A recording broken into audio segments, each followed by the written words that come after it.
Hello, Bond fans, and welcome once again. So, I guess for a lot of movie fans, I think one of the most anticipated parts of any new Bond film is the often high-octane, action-filled, stunt-filled pre-title sequence.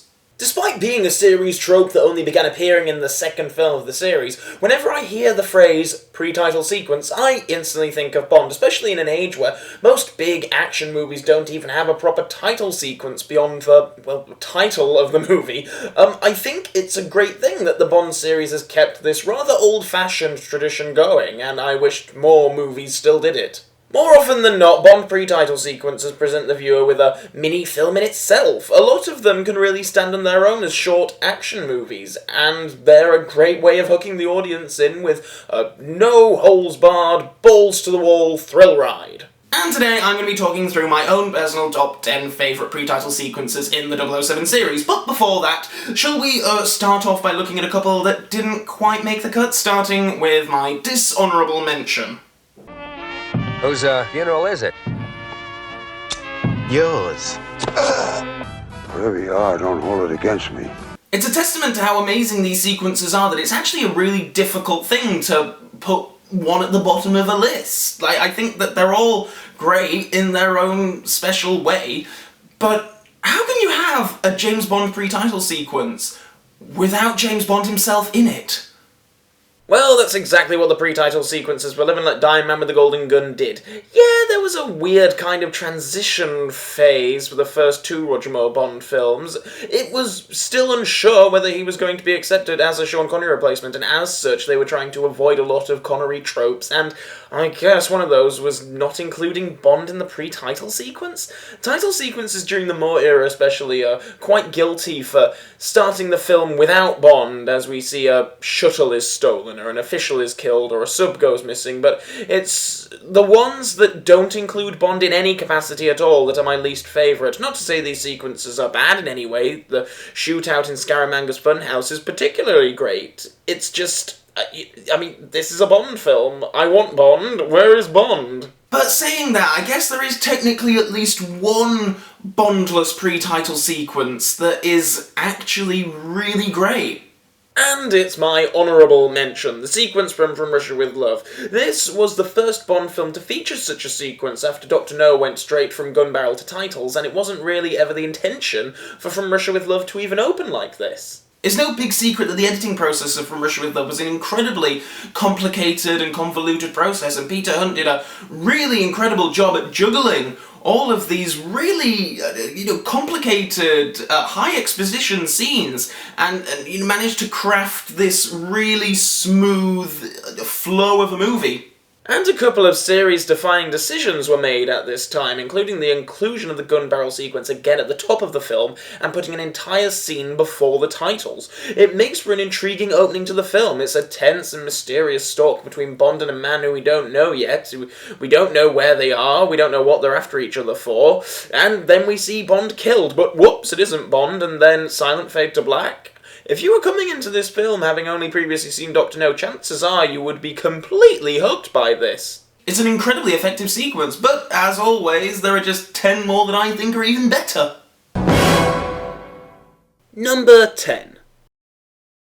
Yeah, I don't know how many people will agree with me that this is one of the best of the series, but hear me out. I think at least half of it is amazing. Following on from Majesty's Secret Service, we have an unseen Bond in global locations beating the crap out of people to tell him where Blofeld is. This is a brutal and harsh opening. Choking the woman with her own bikini top shows that Bond is going to do whatever it takes to find Blofeld and avenge Tracy. Arguably, this should have been the whole movie, but instead we get, 5 minutes of it. Anyway, things go downhill quickly, and we're given a less than exciting final, in quotation marks, showdown with Blofeld. The whole thing just feels really lazy and doesn't fit right with the first half of the sequence. Of course, this isn't the real Blofeld that Bond is killing, but if we're to believe that it is, then you'd think this would be more of a, a bit more of a showdown. Instead, we have Charles... Jump to the left!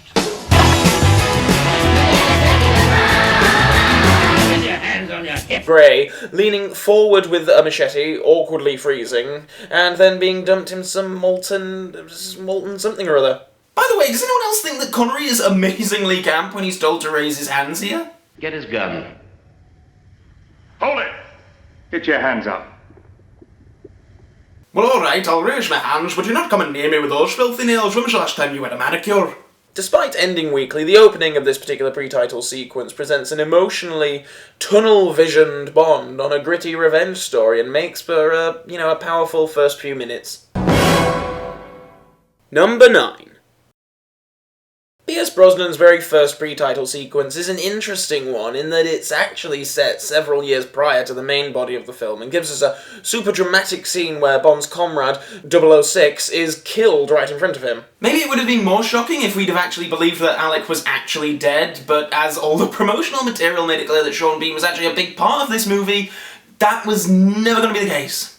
I do have a bit of a thing for Bond to be in certain locations, and Russia and former Soviet countries are certainly on my sweet spot. There's just something about the aesthetic, and about how this Western hero is present in a world that opposes his, but the main draw of this sequence is the amazing bungee jump, of course. One of the big tropes of a Bond pre-title sequence is an amazing stunt, and not every film has to have one, but the ones that do can often be really breathtaking, and when Wayne Michaels leaps off that edge, it's exactly that. It's breathtaking. It's a wonderful hook. The sequence also ends with a great stunt with Bond riding a bike off a ledge after a plane. Of course, the shots afterwards are, obviously visual effects, but that one shot of the guy and the bike and the plane, it's just wonderful. A pair of great stunts from a great sequence. Number 8. One of the more unusual ones here, in fact probably the most unusual of the whole series, and I can imagine this is actually a lot of people's very favourite for that very reason. Following no gun barrel for the first time ever, the black and white opening few minutes of Casino Royale is really interesting. We see Bond achieve his 00 status by killing 2 targets, one in a brutal fight and the other in cold blood, which I really like. I appreciate the contrast, and the sequence makes it clear to the audience that, okay, we're going back to the beginning of a timeline, back to the birth of 007, and now we've done that, off we go, here's the gun barrel and a rocking title sequence. It's a wonderful little sequence. It feels completely different to anything else, even in Casino Royale itself, but it's interesting and cool to see something a bit different every once in a while, I suppose. Number 7. It looks like Bond pre-title sequences just can't get enough of killing Blofeld, because here's another one. Oh, no, wait, sorry, not the B word, I'm sorry at this point, for legal reasons, of course, he is not BLOFELD. In fact, he is just, a generic, bald, crazy, supervillain man in wheelchair, stroking white Persian cat. It's always really sweet when the series does tip its hat to its past, and seeing Bond place flowers on the grave of Tracy is a tender way to begin a Bond film. More especially is great here, and, considering the campness of the previous 2 installments, it's refreshing for a more film to open like this. It's this section that specifically makes the sequence stand out. I love Bond getting on the helicopter and the priest doing the crucifix. That's nice and ominous. It really sets the tone well for the rest of the film. I'd be lying if I said this was a satisfying question mark in brackets, confrontation between Bond and Blofeld, but for a standalone sequence by itself, it's really exciting. Bond being toyed with by Blofeld is exciting. There's some amazing shots of the helicopter flying through a gasworks, and how Bond eventually gains control of the vehicle and dispatches of Blofeld is amusing, if not a tad underwhelming. Who knows, though, now that the Blofeld name is actually back with Eon Productions, maybe it's not out of the question that a future film will deliver a completely satisfying final showdown between Bond and his supposed arch-nemesis. And how can anyone possibly forget the most wonderful line in all of Bondom is delivered during this sequence. I'll buy you a delicatessen in stainless steel! Number 6. Much like how the From Russia with Love title sequence sets up the film with a lot of intrigue, so does The Living Daylights. It's an interesting opening and introduction to our new Bond, to see him on a training course with fellow agents who are being quietly and coldly murdered by another man. Instantly we wonder why, we wonder what Smiert Spionum is, but more importantly we wonder when the hell our new Bond is going to appear.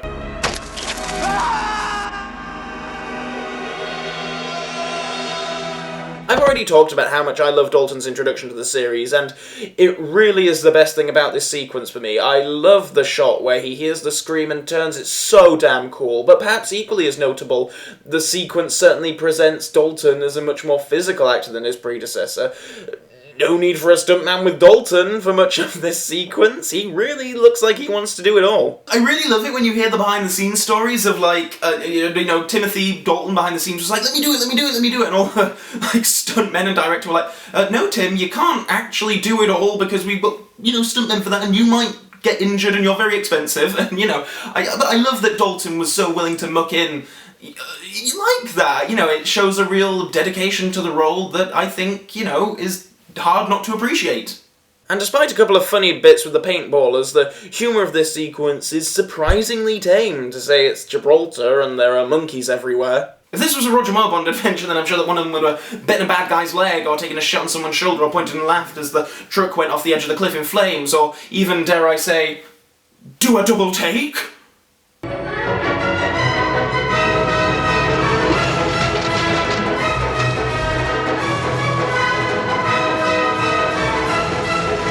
It's a great sequence. I just kind of don't like how it ends. Dalton landing on a sexy lady's yacht and then deciding to slack off from work for an hour to bang her doesn't really feel in keeping with the tone of the rest of the sequence, especially to say fellow MI6 agents have been murdered. Can't imagine Brosnan would have done the same after 006's death in GoldenEye. Number 5. Sam Mendes set his own bar for pre-title action pretty high with Skyfall. Spectre has a hell of a lot to live up to. Mendes has described the Skyfall sequence as being like a Russian doll. You keep on opening it up to find something new. First it's a car chase, then a bike chase, then a bike chase on a roof, then a chase on a train, then a chase with a digger on a train. I love how this whole sequence escalates. It's pure Bond action at its best, and I'm glad that Craig can finally boast a truly traditionally Bondian opening. Casino Royale's opening is great, like I've said, and Quantum's opening car chase is exciting, if appallingly edited, but neither felt like Bond opening sequences. Royale was really good at setting a new tone and establishing a new mood, but the Quantum of Solace car chase could have just been in any action film. It was bland. In Skyfall, however, well, who but Bond would use a digger on a train? The sequence ends fatalistically, which is a nice nod to Connery-era sequences where a few of them would open with a Bond is dead fake out, and while we know Bond isn't ever going to die in the opening few minutes of a film, I don't think that Skyfall ever really wants us to believe that he is like some of the early Connery ones do. It's more of a symbolic thing with him falling into the water and then being washed away, and I think it's quite a poignant way to end a sequence that has been up to this point super fast, super energetic, and marking a return to the great tradition of amazing Bondian pre-title sequences. Number 4.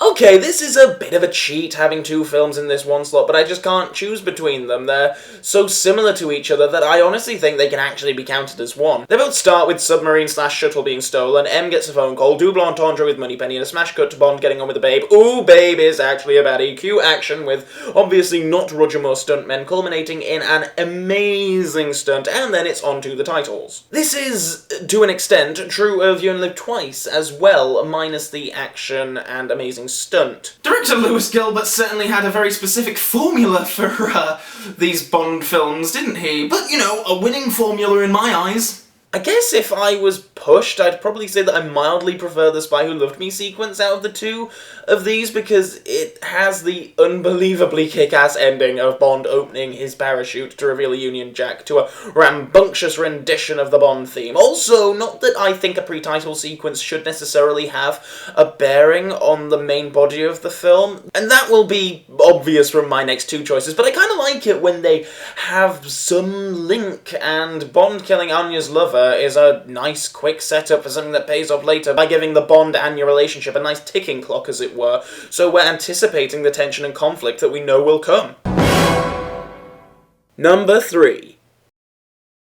Goldfinger is the film that really set the, pardon the pun, gold standard for Bond pre-title sequences. I really like director Guy Hamilton's comments on this whole thing. He described it as a lovely bit of nonsense, which I think is cute, and his whole philosophy on the pre-title concept here was, you know what, let's just have a bit of fun, some action, some laughs, and then great, if you like this first 10 minutes, well, there's a whole other 2 hours of this, so sit back and relax and enjoy the ride. The sequence itself has absolutely no bearing on the main body of Goldfinger. It's essentially a mini mission. Bond infiltrates a drug laboratory, blows it up, meets with a girl, but ooh, she's a bad one as he sees the reflection of a hitman approaching in the girl's eye. That is so silly and I love it. There's a pretty brutal fight sequence ending with one of my absolute favourite quips from Bond ever. Shocking.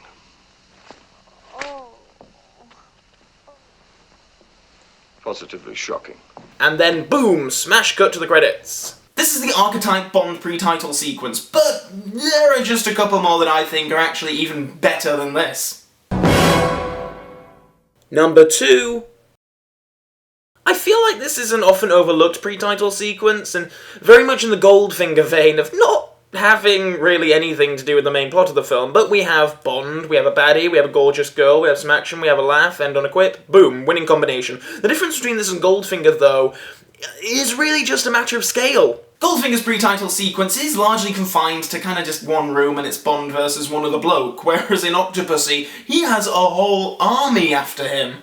Missiles are being fired, trucks of soldiers are after him. In this case, for me at least, bigger is better. But of course the star of this sequence is the Acrostar Mini Jet, the little Nelly of the 80s, if you will. Q Branch sure does have a thing for compact flying machines. There are some wonderful effects in this sequence. I was at a Moonraker cinema screening once where special effects supervisor John Richardson was in attendance, and I asked him if there was any particular shot or sequence in his Bond oeuvre that he was most proud of. Of course I expected him to talk about Moonraker, because of, you know, Moonraker special effects, you know, it's up in space, everything's special effects.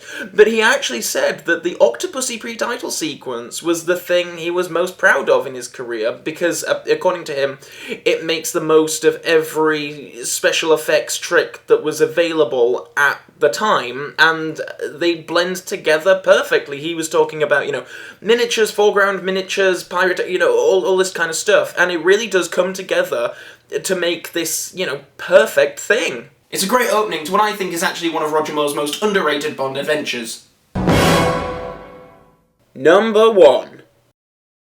Yeah, I've made no secret of the fact that I think The World Is Not Enough is severely underrated in the Bond canon, but even haters of the film can't argue that the pre-title sequence provides the viewer with the action highlight of the film. Some of the more recent Bond films have a tendency to go straight for exhilaration, with Tomorrow Never Dies, Die Another Day and Quantum of Solace having comparably explosive openings, but where The World Is Not Enough stands apart from the others, and I think it's the same with Skyfall to a degree, is in its location. Seeing Bond in a massive real-life city like Istanbul or London is great, and I love it. It gives the scene a real, higher stakes and sense of scale, whereas, you know, if he's just on a back lot or on a deserted road somewhere, it's difficult to have that same kind of feeling.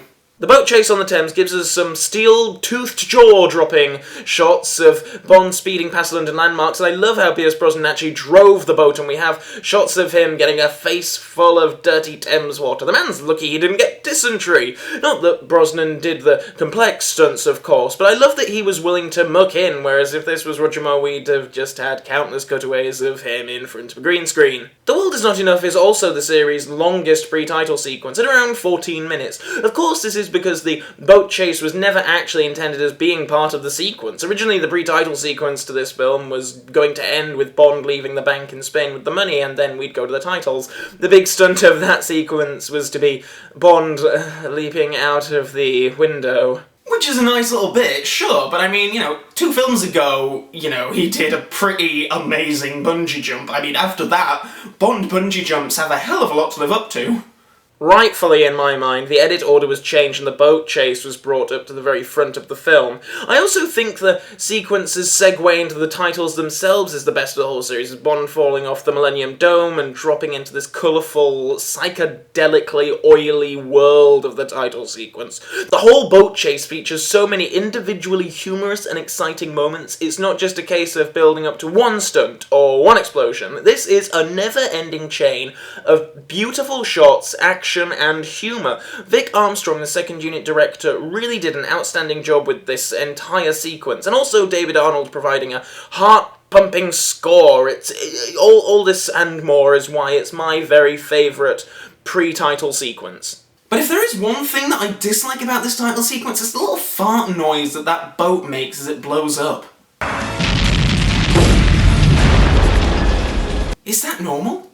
Anyway, that's it for this time, Bond fans. As always, please leave your own personal top 10 in the comment section below. It's always very interesting to hear what you guys have to say. Please follow me on Facebook and Twitter if you have either of those platforms, and that's it. So, until next time, I'm Calvin Dyson, saying so long for now, Bond fans.